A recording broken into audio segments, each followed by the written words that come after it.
ভাইরাসজনিত জ্বর সাধারণত ভাইরাস সংক্রমণের কারণে হয়। এটি হালকা থেকে মাঝারি ধরনের জ্বর হতে পারে। সাধারণত কয়েকদিনের মধ্যেই সেরে যায়।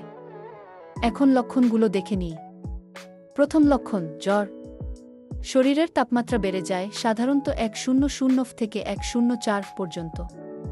দ্বিতীয় লক্ষণ, শরীর ব্যথা। পেশি ও জয়েন্টে ব্যথা হয়। তৃতীয় লক্ষণ, মাথা ব্যথা।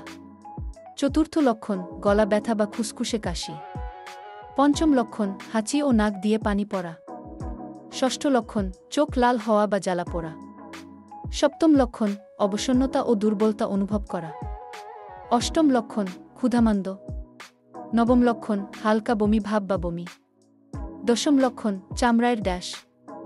এখন কখন ডাক্তারের কাছে যাওয়া উচিত?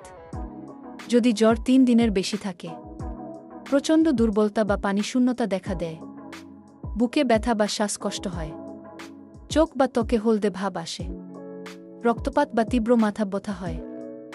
এখন ঘরোয়া যত্নের কিছু টিপস। পর্যাপ্ত পানি ও তরল পান করুন। বিশ্রাম নিন। হালকা খাবার খান। প্রয়োজনে প্যারাসিটামল ব্যবহার করুন, তবে ডাক্তারের পরামর্শে।